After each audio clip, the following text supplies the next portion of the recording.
What's going on, people? Welcome back to Curtis Shaw TV, back with another live stream, the afternoon after the day before, or whatever we want to call it. I had to start with that picture because we treated Haaland like a little baby yesterday. You know, he got took out by mum and dad, and it is what it is. It was great to see him get dealt with. Massive win for the Gunners. And the cone man gets the green screen. You've got an agenda against him. No, there we go. You get the legendary green screen, Mikel. You see what I mean? I give you your flowers when you deserve them. It is what it is. Big up Mikel Arteta. I have to admit, when I saw that team yesterday, I said, well, you know, Arsenal therapy, 2 p.m. tomorrow. Could be happening, but hey, we made it, people. Big up to everyone. I can't lie. I woke up this Monday morning, man. The feeling was...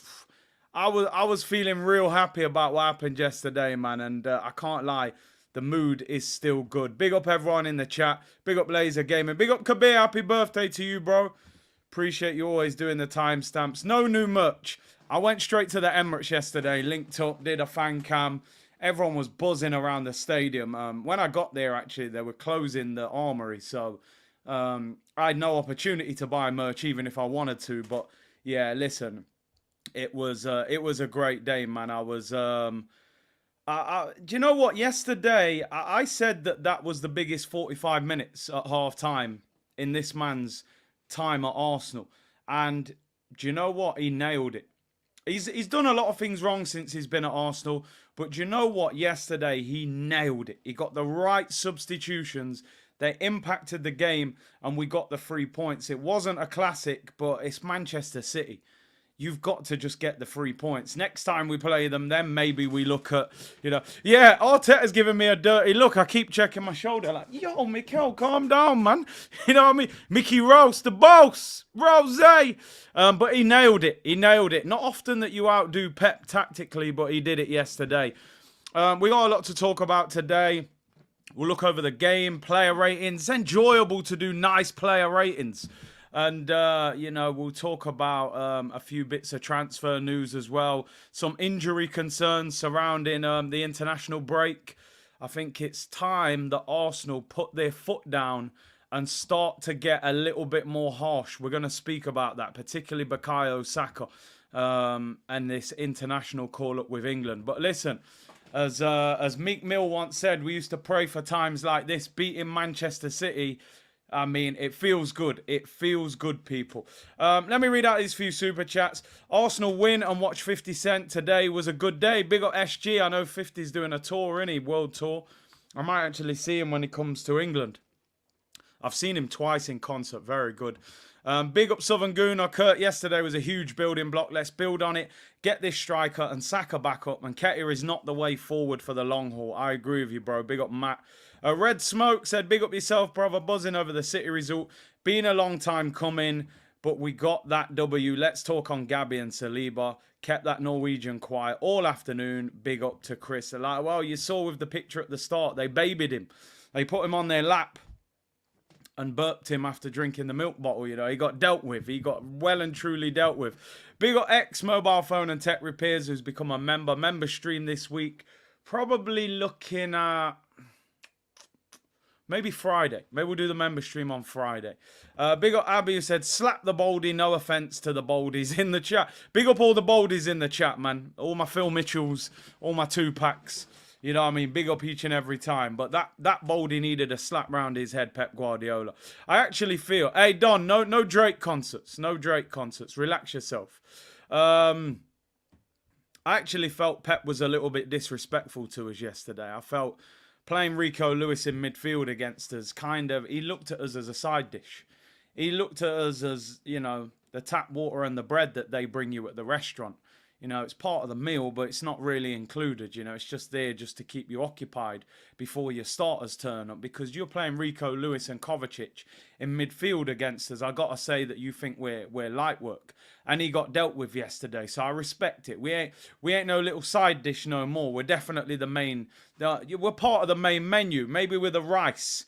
You know, we've got to now become the seasoned chicken and deal with it, you know. But I thought Pep was a little bit disrespectful. 44 formation was the key, said Brandon. We just needed one more and we were there. Alfred says, I've never actually seen a game where all 4 subs actually touch the ball without anybody else on the team touching it, leading to a goal. Big up Alfred. That was incredible. And an assist for a man like Kai Havertz, and we will talk about that in the player ratings. Big up Guntz, hope you're well, bro. Big up Alan. Kovacic was lucky to be in the game, 100%. Listen, listen. I'm with you, Nimba. And I saw E. Ross put it as well. Anybody who watched the stream yesterday, and I have to say, first of all, a massive thank you to the community. The community came riding out yesterday. C-Unit Business, over 105,000 views on the game yesterday. We're moving like, a big boss out here. You know what I mean? We're still new in this YouTube game. I haven't got the subscriber base of some channels, but we're going crazy when it comes to a watch along. So salute to the whole community. Really appreciate it. Listen, before the game, I keep it 100, people. You know me, I don't hide from it. I saw that starting 11. I said, it's not going to happen. I said, my heart says we'll win 2-1. My head says we'll get beat. I keep it 100. I'm a reflection of what I see in Arsenal. I didn't see how that team was going to beat Manchester City. The substitutes changed the game for Arsenal. I think those subs gave us the victory. If we didn't make those changes, I'm not sure, we would have got there, but then the changes were spot on. He nailed it. Manchester City were do you know what? Let's get into it, in fact. Let's get into it. Let me not waffle on. Let me not turn into Arteta, who keeps making me jump. He's giving me dirty looks. He's like, yo, bro, I saw those Arteta out shows 2 years ago. I ain't letting you get away with it. Forgive me, Mikel. Just win us some trophies, and I'll say I always rated you shamelessly. You know how it goes, people. Let's get into yesterday's game. Arsenal against Manchester City. It was a game of chess, in my opinion. A lot of neutrals are saying it was a boring game. A lot of my friends who aren't Arsenal, the game was boring. If you was a fan of Arsenal, or it was a real chess game. Your move, my move. Now, Mikel Arteta has revealed that Trossard was injured. Apparently, he felt something in the first half and had to come off. So we all thought maybe it was a tactical one. But he was injured. He came off. I hope obviously it's no major injury, of course. I hope he's back after the international break. It was probably a blessing in disguise, because this guy in the picture, of course, who scored the winning goal, Gabriel Martinelli, I've said many times before, it's very hard now, and this is a big positive. If you ask any Arsenal fan, who's your favourite Arsenal player? It's very hard to pick a favourite Arsenal player, because we've got particularly a group of 5 or 6 that are just fantastic. Personally, I'm probably Martinelli FC. I don't know why. I don't know what it is. I loved Alexis Sanchez at Arsenal, that energy level, that I'll never stop running, and there was just something about him. I've always loved Martinelli. I think he's a future superstar, and I always have. I love Martinelli. I do love Saka. I love Saliba. I love Rice. We got so many to choose from. But Martinelli, I don't know. I don't know what it is, but he's my favourite. He's my favourite Arsenal player. And he changed the game for me. He didn't do loads of things on the ball, but it's the energy levels. It's infectious. I felt like he set the team off yesterday with his energy in that second half. It put Kyle Walker on the back foot a little bit. And like I said, Martinelli didn't get the ball loads of times and do loads of things, but it was just, it gave Manchester City a little bit of a fear factor that, yo, Kyle Walker, you can't run forward too much because this guy's going to damage you. And I think defensively yesterday, I think that's the best performance of the season defensively from Arsenal. We're going to talk about it in more detail in the player ratings. Mourinho said for a long time, defences win you titles. Defences win you titles. It's like the base of building a house. You can't build a house on weak foundations. And for the first time in a long time, Arsenal have a solid foundation. All those years of stupidity. Schillaci, Mertesacker, Socrates, Mustafi. All these little flimsy defenders who consistently made mistakes and cost us silly goals. Gabriel and Saliba is the best central defensive pairing that we have had since Sol Campbell and Kolo Touré. There's no question. I actually think Vermaelen and Koscielny had potential, but Vermaelen was too injury prone. This centre-back pairing is absolutely outstanding. They complement each other so well. Saliba's the Rolls Royce, cool, calm as a cucumber, takes the ball off you. He could probably hang his shirt up after the game and just say, don't even wash it. I haven't even broken a sweat. You've then got your Lamborghini Urus, engine revving, beast mode, the aggressor. New teeth, new hairline. Gabriel Magalhaes, starting right now for Brazil at the moment, people, by the way. Do you know what I mean? Him and Marquinhos. They complement each other brilliantly. What a pairing. It's unbelievable that at the start of the season, Gabriel wasn't in the team. And there was talk of him going on deadline day to Saudi. Can you imagine if we'd have sold him? The position we'd have been in. I don't care how much money you offer us. You're not replacing him at that short notice. Superb. Both players have signed new contracts. They are outstanding. They are just a brick wall. No more Ford Escorts. No disrespect to anyone with a Ford Escort. To be honest, your Socrates, your Mustafis, your Johan Jurus, they're probably more like a moped than I'd rather have a Ford Escort. I'm telling you, they're probably more like a 50cc moped with a flat tyre. Some of them were absolutely shambolic. If I start talking about fullbacks as well, you know, Cole Jenkinson, Andre Santos, we can turn this into a dark stream real quick. I ain't trying to do that. We have to make sure we're, we're on top of things here. Laser said Ferrari Purasangi, is it? Forgive me, I probably butchered it, but what he said anyway. Right, let's get into the player ratings, break down the game. You know the thing, say the name, give me a number, and we'll discuss it briefly, each player. Let's look at the stats briefly of the game. Manchester City. I doubt you will see this in any game for the rest of the season. Number one, 51% for Man City possession. Crazy that it was that close in the end. One shot on target in 90 minutes for the treble winners. I said it before and I say it again. Yesterday was not a highlights reel. You're not going to watch that game back and go, oh my God, we were unbelievable, free-flowing. No. But the defensive foundation, one shot on target, the treble winners. I respect that highly. I'm telling you now. And I'm an attacking merchant. I love goal scorers, creators. Sometimes we can overlook defenders. That was a defensive masterclass by Arsenal yesterday. It really was. It deserves a lot of credit. Let's get into the player ratings. I love that Martinelli, man. Just, what a moment. What a moment when he scored. I had a feeling at half-time we had them. I just was something about them. They weren't at it. Player ratings. I always say because you win doesn't mean every player played well. Because you've lost doesn't mean every player played bad. You can win and somebody doesn't play well. I don't think anybody played particularly bad for Arsenal, but there were definitely some players there that weren't at their best. And we're going to go through it. It's not negative, it's realistic. Constructive criticism. We beat Manchester City. If anybody watched my fan cam yesterday, I did with Robbie after the game, I shot down there. And he said to me, how significant is this victory? I said, we've got to go and win the Premier League. And off camera, he said, what did you mean by that? Like, in a bit more detail. I said, Rob, if we beat Man City and go to Stamford Bridge after the international break and get beat, or we finish third in the league, how much does that victory really mean? It's a psychological boost, but you didn't build on it. This has to be the building block. The football club now has to move correctly.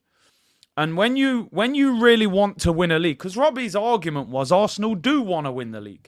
I said, no, I'll give you my explanation of wanting to win the league. Eddie shouldn't be leading the line for Arsenal if you want to win the league, right? Thomas Partey's going AFCON in January for 4 weeks probably. El Nenny's going and Tomiyasu's going to the Asia Cup. So that's 3 players straight away down in the squad. Timber will be out as well. So that's 4 players down. If you've got another 1 or 2 injuries, you could be half a dozen players down. This football club in January needs to fast-track summer transfer deals to January. And they need to go, right, if Mikel wants a striker in January, buy him a striker in January. What's the point buying him in the summer? We can win the league if we're in the mix in January. If you want Ivan Toney, go and buy him. If you want Osimhen, now people laugh when you say Osimhen to Arsenal. They think it's unrealistic. It shouldn't be unrealistic. He plays for Napoli. Napoli are a great team. But if we turn up with 125 million and 300,000 pounds a week, you probably get Osimhen. We just spent 105 million on a defensive midfielder. So naturally, a top quality striker, world class potentially, is going to cost you more. He's being racially abused in Italy at the moment. He probably wants out. He said before he would come to us, go and get a Tony, go and get an Osimhen, go and buy a top striker, go and get Neto to push Saka. Go and win the league. If you go for it and it doesn't happen, every Arsenal fan can sit there and go, you know what? My club showed that ambition. They went for it. They signed a striker. They got the backup right winger. They went for it. Be ruthless. Don't sit there in January and sign backup players like Jorginho. No disrespect, Jorginho was good yesterday. If you'd have signed Caicedo in January last year, we might have won the Premier League. We've got to go for it. We've got to go for it. Winners win and losers try. We've got to go for it. Make it happen. City look like they're a little bit full to me, that treble hangover. Bleck said the cones have been returned to Pep. Take that. Put the cones on his bald head. They'll sit better on there anyway. The cone man said, you all laughed at me. What are you saying now? Respect, Miko. Respect. Famous Youth said Pep was trying to gunner one up Arteta with Doku to show up Zinni, and Arteta says, Tommy, you are on. We're going to talk about Mikel. I'm actually very proud of Mikel today. I really am. People think I really dislike this guy. I don't. I'm actually really proud. If I met him in the street today, I'd tell him. I'd say, you know what? I've had some real issues with you. I'm not even going to hide. But today was a good day. Like the Ice Cube song. I'm going to rinse this victory for the next 2 weeks, by the way, until the international break's finished. Jorge said, mentally, this is a behemoth result for us. Massive. Absolutely huge result for the club. Red Smoke, let's discuss Eddie. Lad's not Arsenal levels. We need to be looking at Tony in January. We need to offer Brentford cash and Eddie in exchange. I agree. Southern Guna, Saliba equals Rolls Royce. Gabby is the Cadillac. Cadillac grills, Cadillac. Oh, beast mode, Gabby. Perth Aussie Guna, when we're going to get... Kevin Campbell's on here Wednesday, 2 p.m. Pencil it in your diary. It's done. Spoke to him last night. Wednesday, 2 p.m. It's the players' courtesy. He said it for a long time. Wednesday, 2 p.m. Kevin Campbell settings. CFC Pirate. Come on, Big C. Give the Lego head inverted flowers. Don't worry about the end of the season. No, listen. I'm not worrying. I'm saying build on this. Let's not just go, oh, we beat Man City. That's the end of it. We finished third. We didn't go for it in January and all, but we won. We beat Man City. No, I'm not. Overall, that ain't the end result. Fantastic result yesterday. Build on it. Go and win the league. Go and win it. I'm telling you now. Right, David Raya. I've been waffling like Arteta. David Raya yesterday. First half, I thought was poor. I thought he created panic. The problem you've got, I want to put it into context a little bit. I don't actually think David Raya had a really bad game. I thought he restored it in the second half to a point. And if you heard Arteta in the press conference, he says he's encouraging David Raya to do that against Manchester City. Slow down the game to draw them onto him, and then in the hope that that pass goes beyond them. He was overdoing it. I don't know how long he told you to hold the ball, but you held the ball for too long, my friend. You nearly cost us a goal. And I'm not being funny. If that went in, we're having a very different conversation right now, by the way. The rating would have been ugly for him. Very, very ugly. In the first half, he caused panic. The problem you've got, Man City press you so well, you've got to pick the pass accurately. You've got to be quick on the ball, and he wasn't. The second half, he was a lot better. He came for his crosses. Some of his long passing was superb. I think he restored it to a 6. Probably. First half, I would have given him probably a 5 or a 4. Second half, I would have probably given him a 7. Balance it out at around a 6 for me. You could give him a 6.5 because we kept a clean sheet. He only had one shot on target. So he didn't have that much to do. I'll probably give him a 6, sorry. I'll give him a 6. I got to be honest, he's got to do better than that, than what he did yesterday, because Ramsdale's sitting on the bench, England international, and if he was doing that, we'd be having meltdowns, you know? We'd be having meltdowns. So he got away with one yesterday, and that's why I don't think I can give him higher than a 6. I mean, Matt's saying it's harsh, clean sheet against City. Rode his luck. made us nervous, and only had one shot on target, so didn't actually have that much to do. And you're right, Rice saved the shot on target, so he didn't actually make any saves. He's got to do better. Got to do better than that. Got to be quicker on the ball. Let's go through the back four. Ben White, a.k.a. Benny Blanco, a.k.a. the C-Tech, Joey Essex. But you know what, my friend?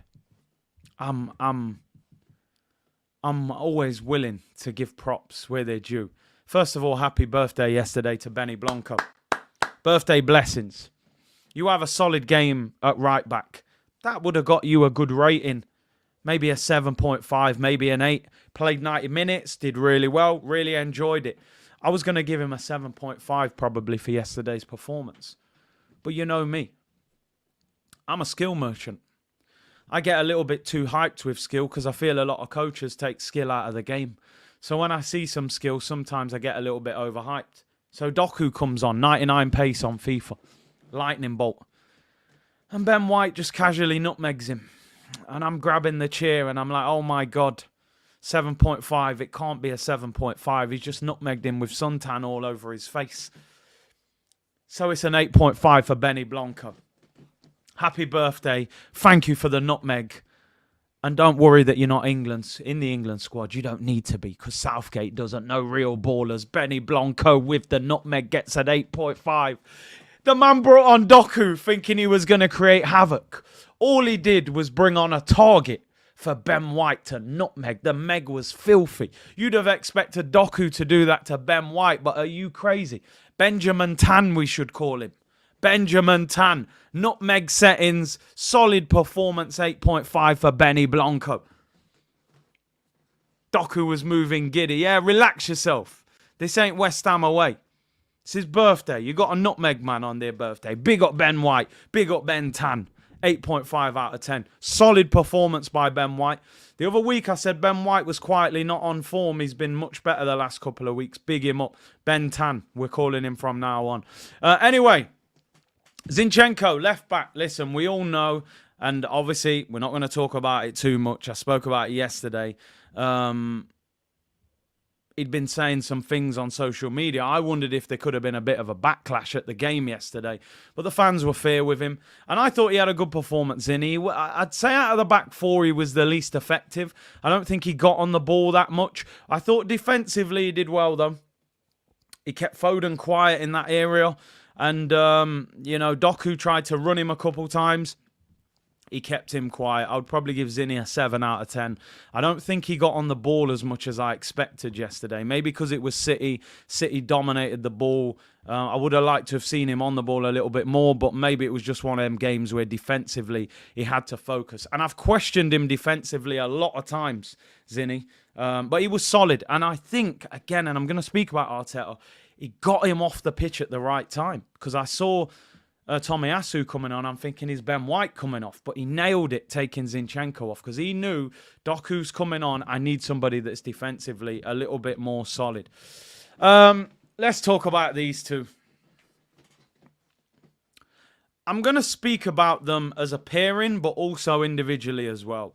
Red Smoke said it, solid as a rock. I don't know if you're referring to the Sizzler Kalanja, but it's because I'm solid as a rock. They just can't stop me now. That's what we had. We had a brick wall at centre-back yesterday. Erling. The boy Erling, the Norwegian robot. The 50-goal machine Robocop. He malfunctioned yesterday, people. He malfunctioned. Now, you might think I'm getting carried away with what I'm about to say in the next 10 seconds. William Saliba, 10 out of 10. Gabriel, 10 out of 10. Does anybody want to put up an argument in the comments? That's what I want to know. Does anybody want to put up an argument in the comments for the 10 out of 10 that I've just given to the two centre-backs? I'm here. I'm prepared. We can take it to court. I don't think there should be any arguments. I'm going to give you a quick stat. William Saliba won every single duel that he went into the game yesterday. 100% duels won. 97% pass completion. 0 fouls committed. 0 times dribbled past in the game. Haaland should be on a milk carton this morning, missing.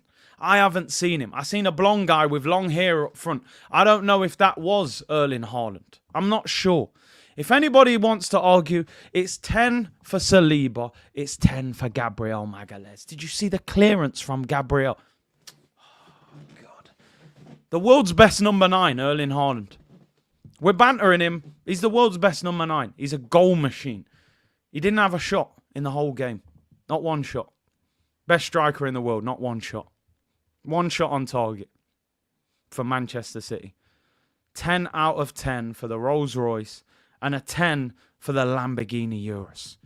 They were absolutely outstanding. For anybody who didn't see the picture that I started the show with, because some of you weren't here at the start, I just want to give you the reminder. Information and entertainment. 10 out of 10 is your information. There's your entertainment. It's like a Sunday afternoon stroll. Gabriel's finished at the office. Saliba's at home making the dinner. And Haaland's in the pram being taken out for a late night stroll. We were babysitting yesterday. Pep asked us to take care of his son. And we took good care. We took it. It was like, Frank, did you see the shoulder barge? Has anybody seen the shoulder barge? Where Saliba sees Haaland making a run. And Saliba, you know, it would have been a quick race because Haaland was motoring. He just shoulder barges him and says, sit down, little man. Before that robot breaks. It's like Johnny Five. What was the Johnny Five? Johnny Five, I'm alive. Remember the film back in the day? What was that? Was it actually called Johnny Five? I used to watch that film. They're like Short Circuit. Jeez, the man know. If you know about Short Circuit, it's serious. Johnny Five, you know. What a film. They're the kind of films that used to be on like Channel 5 at like 4 o'clock in the afternoon. Johnny Five. We turned Haaland into Johnny Five. Short Circuit. I've had to get a picture. Put some respect on this guy. What a film, by the way. This is what Haaland looked like on the pitch yesterday. He malfunctioned. He couldn't believe what was going on. Johnny Five, I'm alive. And they're mashing up at... Nah, man, it's mad. It's mad. What a film, by the way. Giving away my age here, but hey, Short Circuit. Respect that. Real film. Bad boy film. Some of the youngsters will be thinking, what the hell's this old guy talking about? But some of the olders, you'll know, man. Short Circuit deserves a lot of respect. There was a Short Circuit at Manchester City yesterday. I can't lie. But them two centre-backs, monsters. And I always say, I like to give flowers to Gabriel. Because it's very easy to overlook Gabriel. We're all sort of on the Saliba hype train. And rightly so. You know, he's the man. He's the man. But you got to remember Gabriel as well. You got to remember Gabriel. 10 out of 10 for both. Who do you give man of the match to? I'm going to be honest. After the game, I gave Gabriel man of the match. Because I thought he was the aggressor. But having watched a lot of the game back, I feel like it might have been Saliba that maybe got hold of him a little bit more. Take your pick. Who would you call man of the match out the two of them, people? Saliba or Gabriel? It's actually difficult to name any of them. The Arsenal website actually gave man of the match to Declan Rice, who I'm going to give his rating shortly. But I thought the two centre-backs were a little bit ahead of Decker's. Maybe they share it. Saliba maybe for the shoulder barge. He bodied him. That's the meme moment in it. You know, like when he dealt with Mbappe that time in the French league, outpaced him and clattered him. I think the meme moment was when he shoulder barged Haaland to the floor. Joint man of the match. Anyway, let's move on to the midfield. Let's start with Jorginho. I'm going to give Jorginho some credit. I'm going to give him some credit. Listen, I had to spend 10 minutes talking about the defence because they were outstanding. I'll go through the front line a lot quicker. Jorginho is a player. I keep it 100. When we signed him, I was fuming. It wasn't like, oh, okay, it's not a bad signing and his experience. I wasn't even at that stage. I was like, what the hell are we signing this J2O for?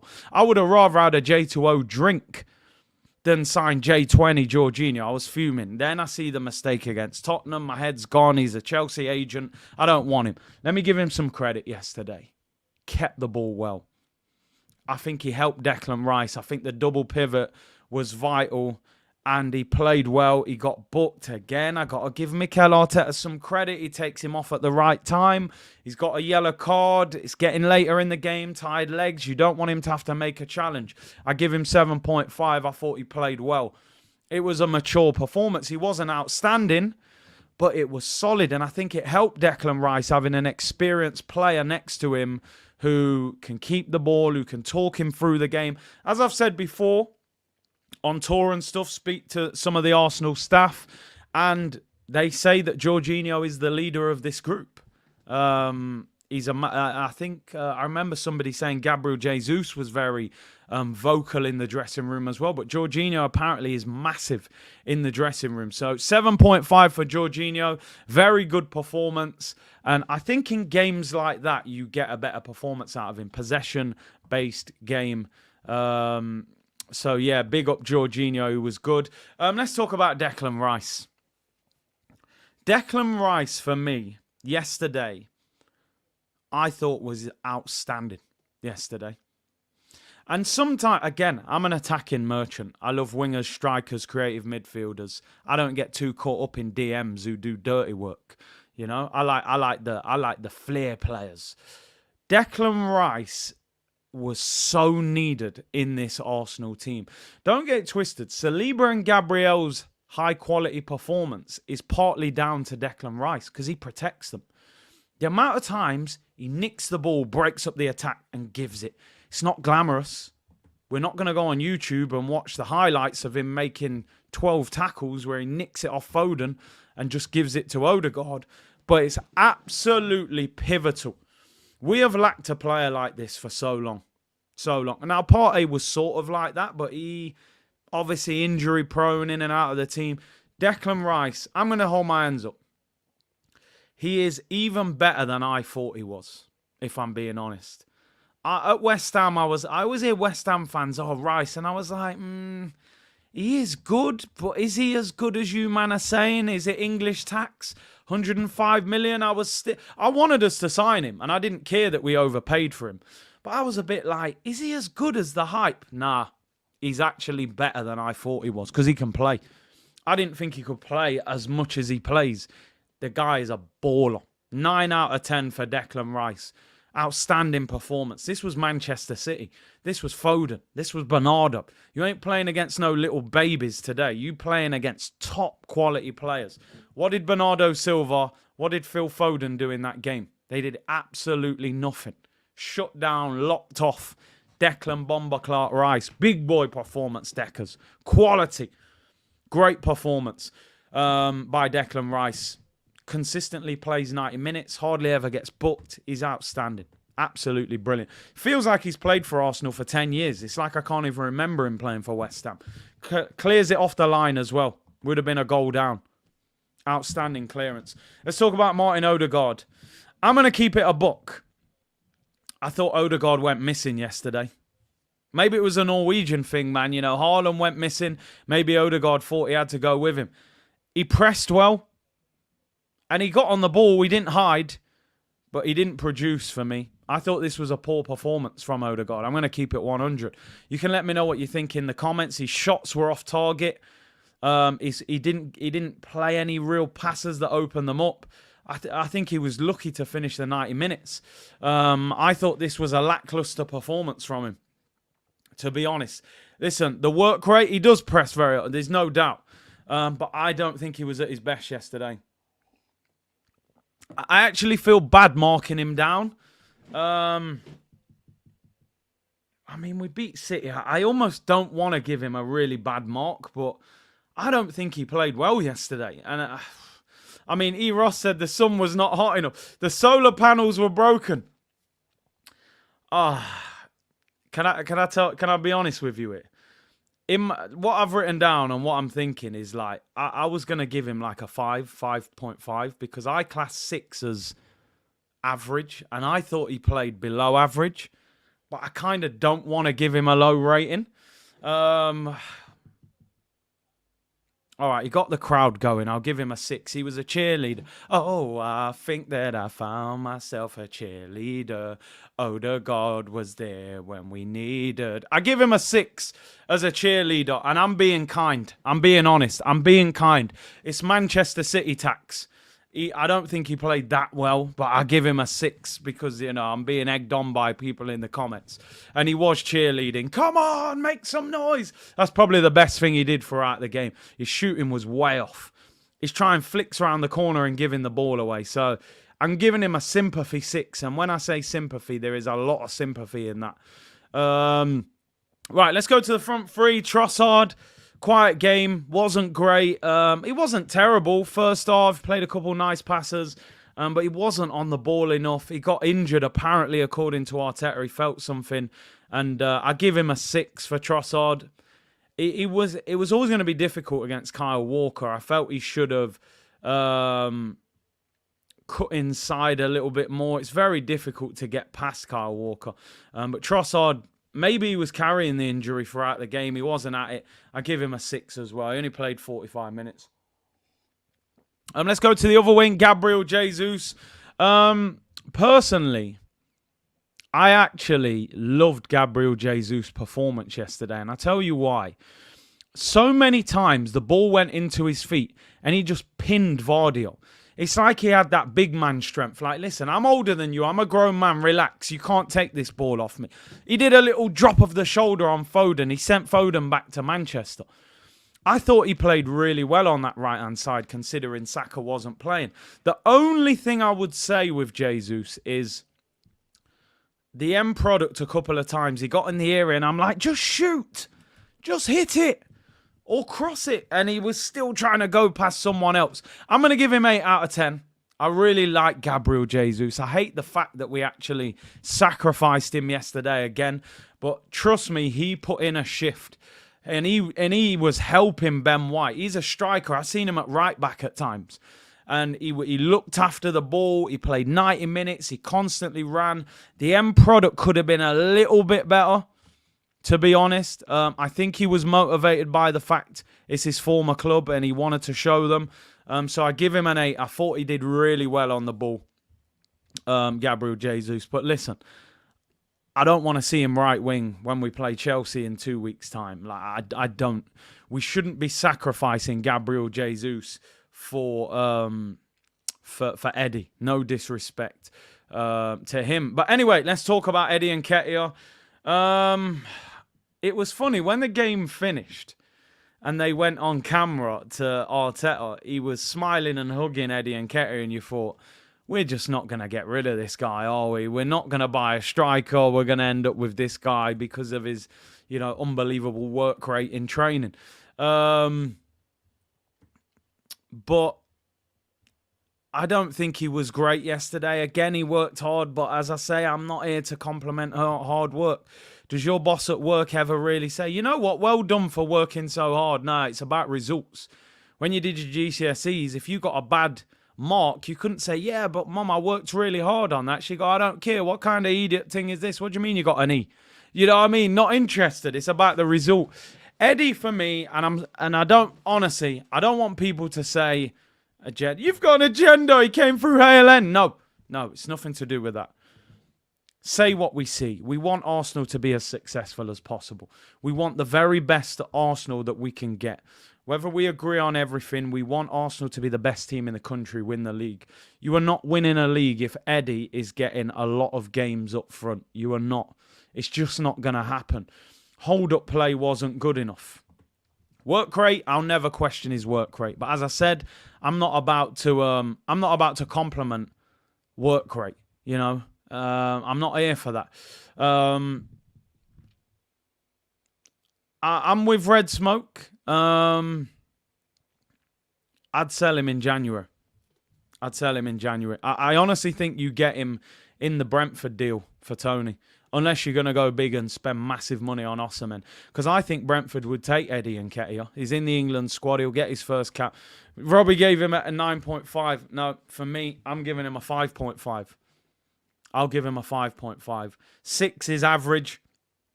He was below average. The only reason I gave Odegaard a 6 because he was a good cheerleader. But Eddie, not good enough. He's not good enough for Arsenal. Said it before and I said it again.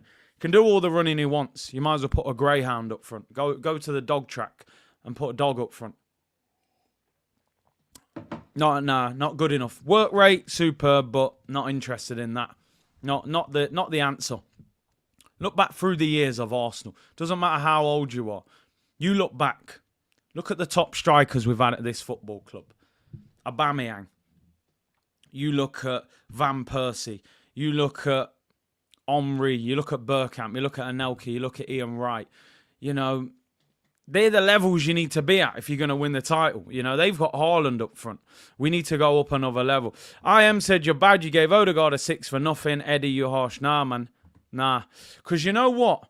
Odegaard put in some great corners. His touch wasn't off. His shooting was off. And his passing wasn't fully at its best. But he still got on the ball, tried to make things happen at least. So I squeeze a 6 out for him. Eddie was losing the ball in the hold-up play and stuff. So, nah, man. Even Carnu, Wiltord and them, man, were levels. And they were backups to us. Do you know what I mean? So, Eddie, good effort, but you failed your GCSE, I'm afraid. Sorry. You've got an agenda against him. Nah, I want us to go to the next level. Next level means time to be ruthless. Right, substitutions. Oh, yes. Listen, I got to zoom in. You 4 absolute beauties. You 4, honestly, it's like, it's a great moment. Kai Havertz, you've even sneaked in on this as well. Jay Dime said we wouldn't have won if it wasn't for the crowd. Exactly, and Odegaard was hyping it. These 4, look at them. Just look at you 4. Like, I feel like a proud dad looking at these 4. Look at them. You came on the pitch, didn't you? And you turned it all around. What is Tomiyasu doing in their penalty area? Eduardo was a baller, by the way. I'm actually, in my mind right now, I've got the biggest, like, smile on my face. Look at these 4. Sitting down on the bench. You come on. Thomas Partey. You know, Jorginho played well. But Partey comes on and you're just like, quality, power, precision. Plays the long diag. Tomiyasu, what the hell are you doing in the penalty area? You're supposed to be back there marking Doku. You're knocking the ball down like prime Alan Smith, like prime Olivier Giroud, doing a knockdown. I'm like, what's he doing? Tommy Cafu. Then Kai Havertz gets the ball. I'm like, oh, don't do this to me. Havertz is going to chest this down and volley it in the top corner. How am I going to backtrack? I've been annihilating him for 6 weeks. He's going to volley the winner. He doesn't shoot. I'm like, okay. I was like, hold it. Make sure you don't lose it. And he lays it off to Martinelli. And there's bodies. There's loads of Manchester City players in front of him. What do? You just have a shot. Anything can happen. I'm tempted to sing it. Anything can, ooh, ooh, ooh, ooh. I'm not going to hit the high note. I don't think I've got the high notes in me, to be honest. And then Martinelli. And that ball just grazes off Nathan Ake's face. Bow! Straight off his face. Dreadlocks all over the place.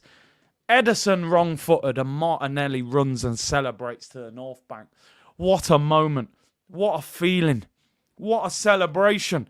We didn't even expect Martinelli to be on the bench, let alone comes on at half-time and scores the winning goal. Kai Havertz gets an assist. Can you believe it? Kai Havertz, 8 Premier League games, 1 goal, 1 assist. He has the same stats as Marcus Rashford.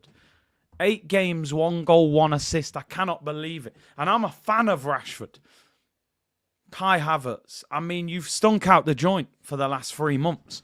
But that assist was superb. It's a 10-yard pass. It's not that difficult, but what a moment. I'm giving them all 9 out of 10. I'm sorry, people.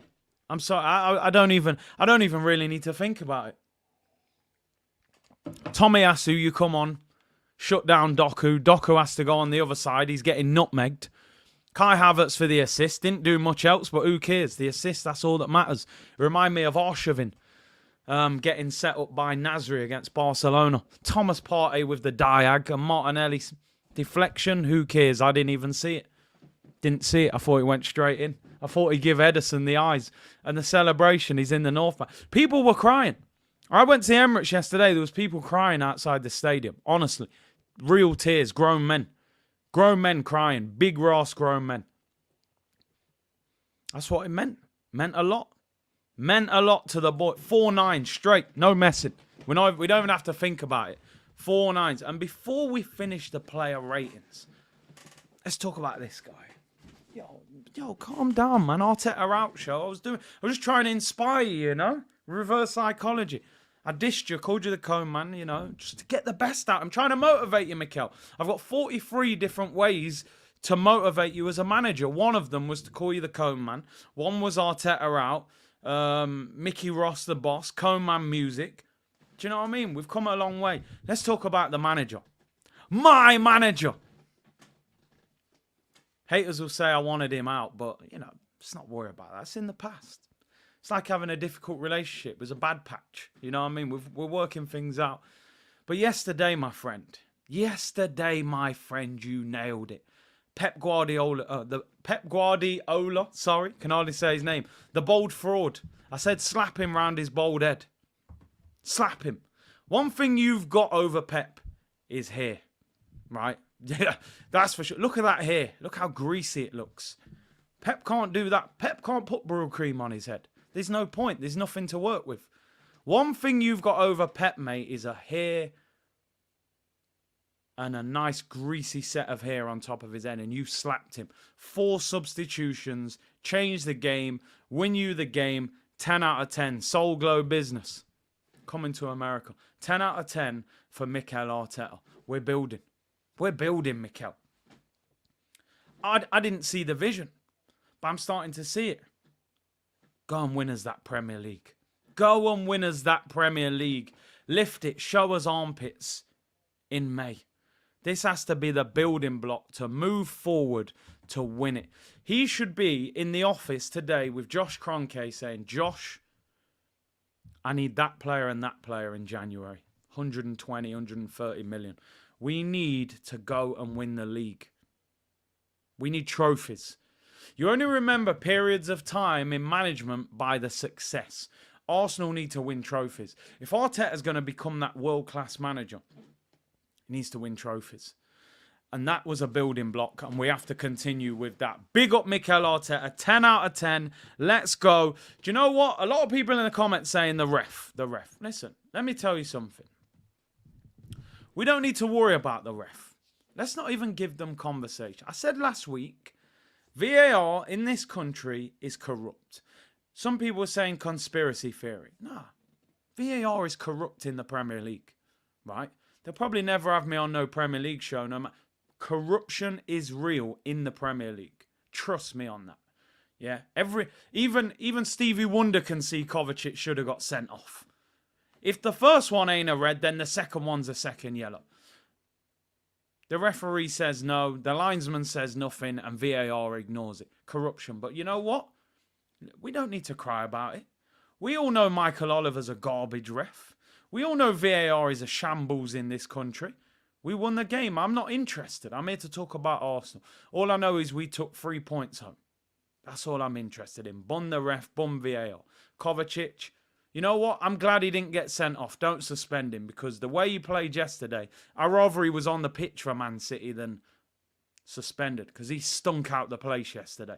So go and play him. Go and play him again. So let's concentrate on us. Bun the ref, bun VAR. We won the game. That's all that matters. Right, so moving on. Let's see what you're saying in the comments. J Dime, fan, what you said yesterday was 100% spot on. City's bellies are full. Ours is growling. We got to stay grounded. Listen, you know, I'm sure we've all been there at some time in our life, for whatever reason. You know when your belly's making noises. You ain't ate for a long time in the day. You say, raw, man, I need some food right now. I'm hungry. You know. That's Arsenal right now. We're starving. Man City are like when you get home and you got to undo the top button on your jeans because you've gone overboard in the restaurant. You know you didn't really need the dessert, but you saw that sticky toffee pudding and ice cream and you said, yo, I can't reject that, I'm taking it. And now you regret it after. That's Man City right now. They're like Homer Simpson in the house, undoing their jeans because the belly mash up too full. Them man are not hungry for the Premier League this season. They lost Mahrez, Gundogan, Laporte. They are not as good as they was last season. Kovacic is not better than Gundogan. Doku is not better than Mahrez. Vardiol, you could say he's better than Laporte. They are not as good as they were last season. Kevin De Bruyne has had an operation on his hamstring. This could be the beginning of the end of Kevin De Bruyne. Honestly, when you start having operations on your hamstring, I'll be shocked if that hammy doesn't go again. And you've seen Haaland without the creativity. He's not quite the same. Now, I don't want to get carried away. Man City are still Man City. 2 weeks ago, they'd won 6 out of 6. They were top of the league. We dropped points against Tottenham. It looked like a disaster. I was on here saying they'll win the league by 12 points. But 2 weeks is a long time in football. They lost to Wolves, lost to Newcastle, lost to us. And all of a sudden, we're going, you know what? Who knows? We just beat Man City. So I don't want to get carried away, but it has to be a building block. And by that, I mean we've got to be ruthless. And that means in January, you go and sign players that improve the team. Proper players that take us to that next level. Get Josh to spend some of that summer money in January, Neto again with an assist. Let's get him. Ash said I had to check. This was actually Curtis Shaw TV. Mikel green screen and Mikel 10. It's a madness. Imagine if we win the league, we'll witness Curtis Shaw that no one has seen before. Bro, I told you, if we win the league, I go upstairs. I pick up a bag. I collect the passport. I take the bank card and I go. And I see you when I return. I might end up in Vegas. It could be Hangover Part 4. I might, who knows, but I'm going on tour if we win the league. Yeah, it's 20 years, we go on tour. It will be a madness, let me tell you. It will be a madness. But anyway, let's continue. City got tucked in. Great day. I will say joint top of the league, even though Nando's are actually top of the league on goals scored. And that really annoys me that they're actually there. But we're level with them on points. We're above City by 2 points now. Now, this is where the drama begins. This is Arsenal Football Club. Did you actually think you was going to turn up for an Arsenal stream and there wasn't going to be some drama? There is going to be some drama. Of course there is. Let's give you the first bit of drama. The breaking news that's come out while we're on stream. Leandro Trossard has withdrawn from the Belgium squad due to a hamstring injury. He's out for the 2024 qualifiers against Austria and Sweden. Now, is this one of two things? Are Arsenal being smart and pulling out a player of their international squad because he's got a knock and they want to rest him? Or is this another hamstring injury and he's going to be out for a while? This is disappointing. Why are players... I don't know what's going on this season, but so many players are getting injured. Trossard, hamstring. He did his calf the other week.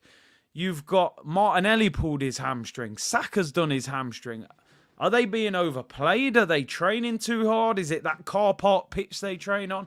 Is it the World Cup being in the middle of last season? I don't understand what's going on, but injuries left, right and centre at the moment. Hamstring injury a couple weeks after doing his calf. Bad news, man. We do not need injuries. We don't need them. We need to get players back. And this is why I'm saying about this January transfer window, how important it's going to be for us. Because, like I said, Partey, El Neni at AFCON and Tomiyasu going to the Asia Cup. That's 3 players. And then Timber, that's 4 players down already. So we're going to have to strengthen. So there's the first bit of drama. He's out injured. The second bit of drama, hopefully, again, we're being tactical, but the second bit of drama is this.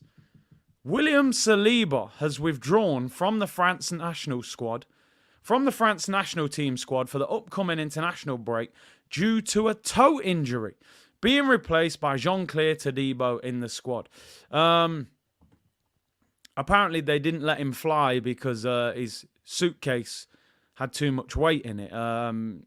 He had Haaland in there. He pocketed him, and they wouldn't let him fly. I'm sorry. It's a bit of a bad joke. I didn't even find it that funny, to be honest. It was a dad joke. Just ignore it. But anyway, he's got a toe injury. I mean, what kind of injury? Toe injury? He came off the pitch celebrating, but is this Arsenal? Do you think this is Arsenal being smart? He might have said, listen, I've hurt my toe a little bit. He said, you know what? Don't worry with them French games. Get yourself, have a week off. Go New York, relax.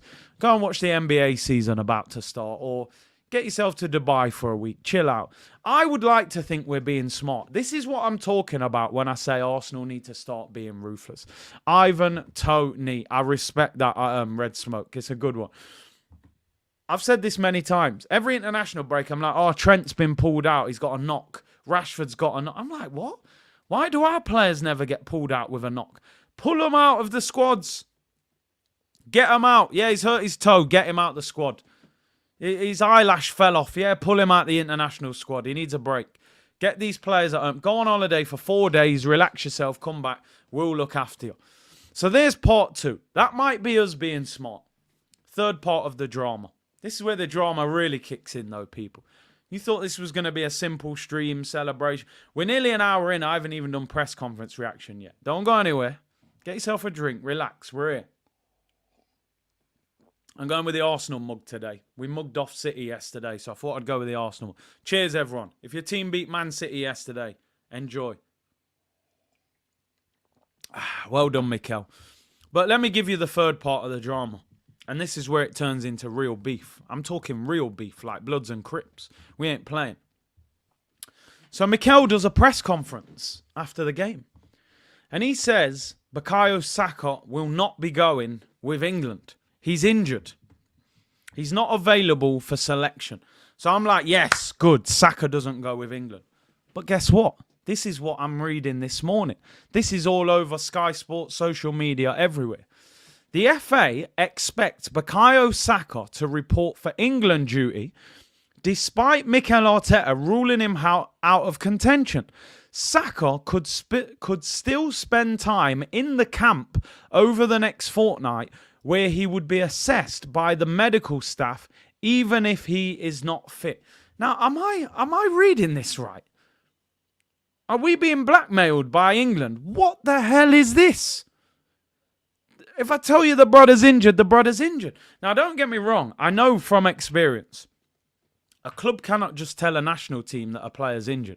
It doesn't actually work like that, right? What you have to send medical reports to England to say Saka has this injury. He will be out for this amount of time, which means he's unavailable for these particular fixtures. Now, I've read the whole article. The article says that Saka is expected to be fit within the next 7 days. Now, England play Australia this week. The week after, they play Italy in a qualifier. So what England are saying is basically, we want him to come on international duty, do his rehab with the England medical team. He won't play against Australia because he probably won't be fully fit for that. And then next week when they play Italy, he will be available for selection by then because by then he will be injury-free. I'm sorry. No.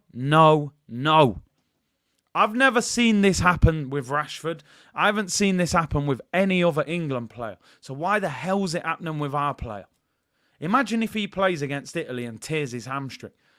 The effect that has on our season. You've got Jared Bowen. You've got Foden. You didn't even pick Raheem Sterling, who should be in the England squad. What the hell is going on? He should not be turning up with England at the England camp and training with them. Pull him out of the damn squad. He's injured. He didn't even get on the bench for Arsenal yesterday. So you get your doctor at Arsenal to say this guy is injured, unavailable for selection. He cannot play. Listen, if you have to change a little, he's injured for the next 5 days, we might turn that into the next 10 days if we have to. He should not be playing. He should not be playing. And Arteta said, clear as day, Saka will not go on international duty. It doesn't sound like it, my friend. It sounds like you're losing that battle. How is Southgate leaning on Arsenal and applying pressure? Southgate, the brother who missed the penalty and did a pizza advert. Nah, man, I'm sorry. This should not be happening. And listen, the final decision, I mean, it sounds like they're bullying Arsenal. Because Arteta's saying he's not going. They're saying he's expected to report. I hope this is wrong. I hope this is wrong. I'm concerned that if he plays for England on the back of a hamstring injury, if he comes back too early. So, listen, there's a little war going on there between Southgate and Mikel, and you should not be losing wars against Gareth Southgate. That is for sure. He's a bit of a wet wipe, to be honest. Sterling has braids. Don't think England like that. Yo, man, I don't know what's going on with Sterling. He can't get in that squad. But yeah, you can't be losing a war with Southgate. But like I said, it's down to medical reports and stuff. So maybe if those medical reports saying in 5 days he'll be fit, then they don't play for about 9 days for the second game. He might be available. I don't want to see him playing in that game against Italy, but we'll have to see. Anyway, let's get into press conference reaction with Mikel Arteta. Let's quickly go through this. Look at him. He's delighted. He knew what that meant. Look at that picture. 1-0, 94th minute. Full-time whistle goes. And what a moment for him. First time that he'd beaten Manchester City in the league as manager. That now is a clean sweep.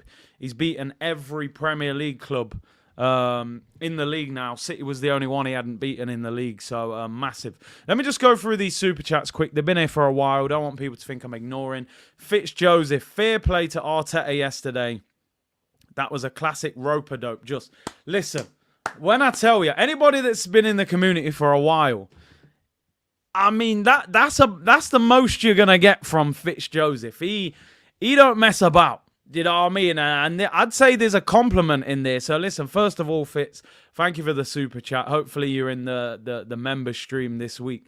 Fitz complimenting Arteta. I mean, that is a moment. That's probably bigger than me giving Arteta a green screen. Zach said Declan Rice, man of the match performance, world-class player. It was a great performance from him yesterday. Is he world-class? I wouldn't say he is world-class yet. I still think you've got to see Declan Rice in those trenches.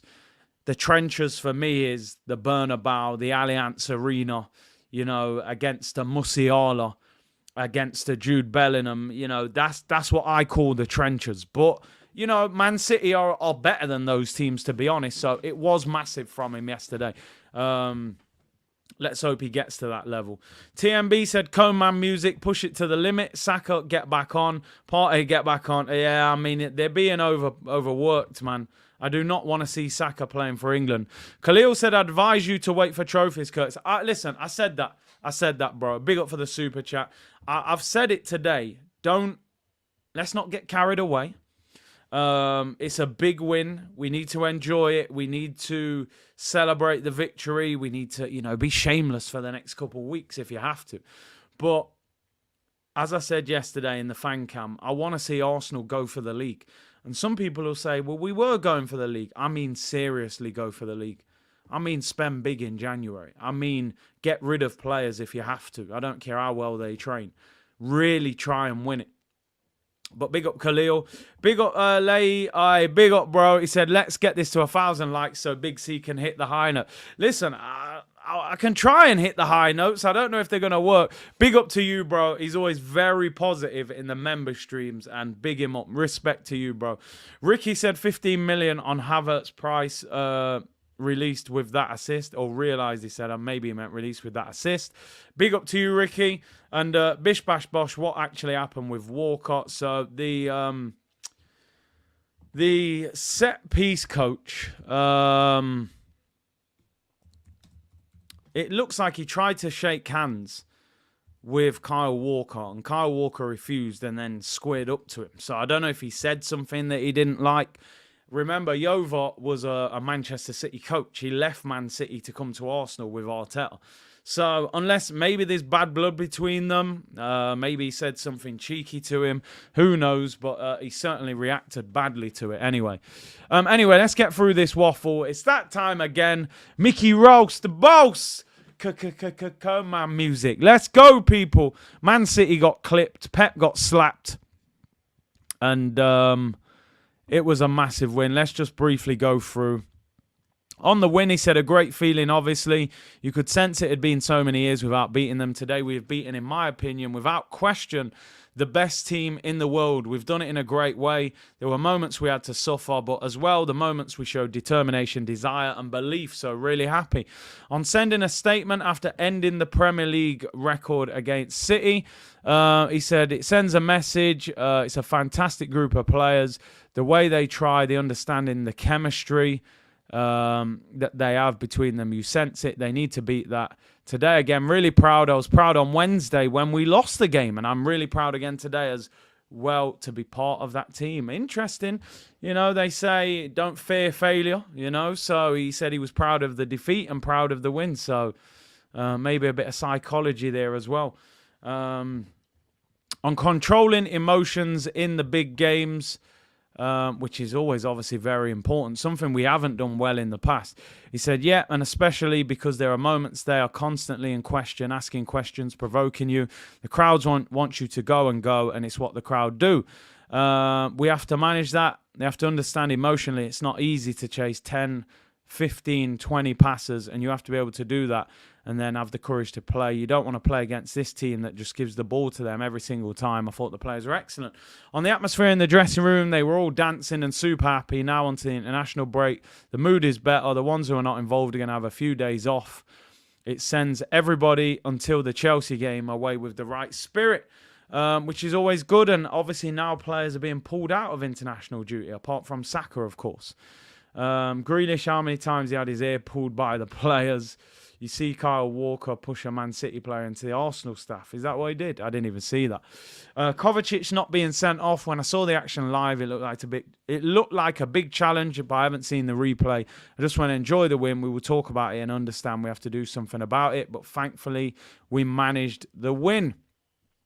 On the hard-working training paying off, the players have to stand up. Oh, he's gone in on that one. We've discussed a lot about that. It's stressful. They change constantly. The spaces, they rotate. They threaten in certain areas. You have to be patient. It's what we demanded to do and what we needed to do in the second half. We did it much better. On today's result, lifting a psychological barrier. He said, I don't know if it was a barrier, but it's something we needed to go through. Last season, when we were the better team, we conceded after Tomiyasu's back pass to De Bruyne. The team showed maturity.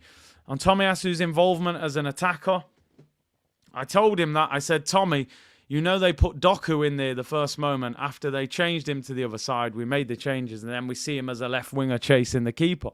To be fair, the subs were excellent. On whether Saka will be joining up with England, he said no, he could not make it. He has not had a single training session, so he will be out. He's not available to play football at the moment. He needs to win that battle. I'm telling you now, he needs to win that battle. You can't have him badding us up and taking one of our most important players. He's saying categorically, no, he's not available. He hasn't trained. He will be out. He is not available. Arteta needs to win that. And what happened at full time between the staff and City players, said I haven't seen anything. On Martinelli's impact, he's been saying for a few weeks he's going to be there for City. Obviously, we were saying it will be too early. Then he said, I told you, I'm ready. It happened after 30 minutes. Leo Trossard felt something in his hamstring. I turned around. He was already ready to go with his kit and saying, boss, I'm ready to go. He's just got the joy of a kid. His mentality is incredible at his age. It's just a joy to have him because today he could change the game and he was really helpful. Honestly, Martinelli's mentality, just outstanding. What a player. On the concerns over David Raya's distribution, he said, it's my fault, all my fault. They can pull me up because I asked him to do that, especially against this team. You have to do other things, you'll get in big trouble. I think he was excellent, the way he dominated his box and came out for the crosses and set pieces. I've seen it. The players start to kick the ball everywhere. And I said to him, you don't do that. Make sure you don't do it. And he didn't do it. At the end, he got rewarded because the team started the game that we wanted to play much better. So a big compliment. So You know, he encouraged him to play like that, but he's still got to do it a little bit quicker. He was still taking too long. That is for sure. On our defensive display and keeping a clean sheet, there we go. The waffle's over. I was thinking about that in the 92nd minute, saying that we haven't had that many clean sheets, and against the best team in the world, we managed to do it. The application and the love that we had today for defending was needed in every player, was a necessity. If you concede against them, you know afterwards it's extremely difficult. They don't give much away, so it was really important. That's the end of the waffle. Quick waffle. 43 different waffles, people. I'm going to end with the final bit of conversation. A little transfer story, one we've spoken about time and time again. But Fabrizio Romano talking about Pedro Neto again today on his daily briefing, saying that Arsenal have a long-standing interest in Neto, who looks set to move in 2024. Other clubs could get involved as well, but the race looks to be open. And he said Arsenal are very much interested in bringing Pedro Neto in, who got another assist over the weekend. And Fabrizio was stating that Neto is looking for a move to a bigger club to give himself a better opportunity of getting in the Portugal squad, which naturally there's a European Championships at the end of the season. Neto had a very good game again against Villa. He was excellent against Man City. He was very good against Liverpool. And for me, it's a no-brainer. We've said it time and time again. No adequate backup really in that position for Saka. And listen, Neto can play on the left, he can play on the right. He said he's a boyhood Arsenal fan. He knows the league, he's quick, he's recovered from the knee injury.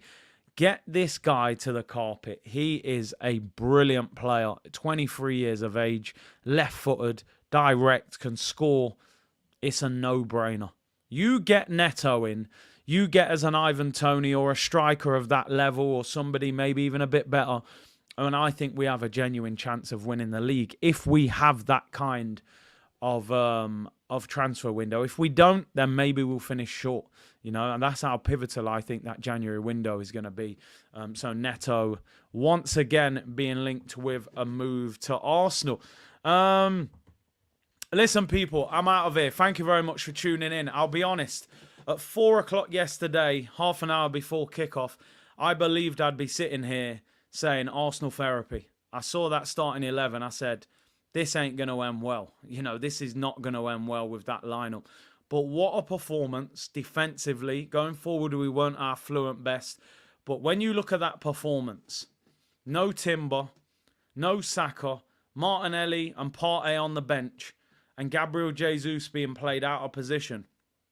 That's 5 players, half of our starting 11 or half of our outfield 10 that were either not on the pitch through injury or on the bench.